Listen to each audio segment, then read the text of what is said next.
ఏమో, అమ్మంటే అంతేనేమో.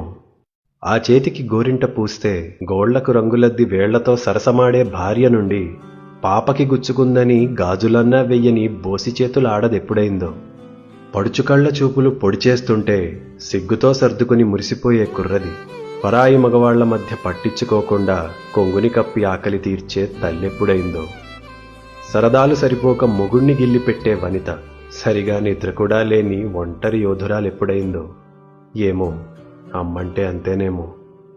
ఉన్న రుచులన్నీ ఊరించి చంపిన బిడ్డ కోసం అడ్డంగా తలూపిన త్యాగం ఎప్పుడు పుట్టింది?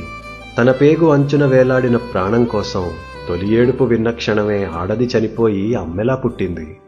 అన్నిటికీ అమ్మనే అవసరం మారి ఆమెకేమొచ్చనే రోజొచ్చిన మౌనంగా దుఃఖాన్ని దిగమింగి చిరునవ్వు చిందించే ఓర్పెక్కడిదో.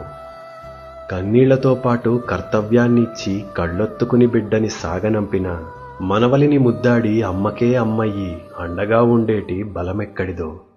7 పదుల వయసు మీద పడినా, చిక్కిన చేతులు ముడతపడినా, ఆకలిగా కొడుకొస్తే బువ్వ పెడదామని గుమ్మంకేసి చూసే జాలెక్కడిదో.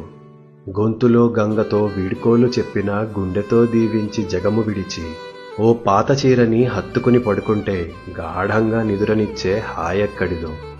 ఏమో, అమ్మైతేనే ఇలా ఉంటుందేమో. బంధాల కడలిలో మొదటి అల అమ్మది. అమ్మ నాది అనే అధికారమే లేని పసిగుండె క్షణములో పగిలిపోదా? అమ్మ లేదు అనే రోజంటూ వస్తే సొంతగూడైన శ్మశానమైపోదా?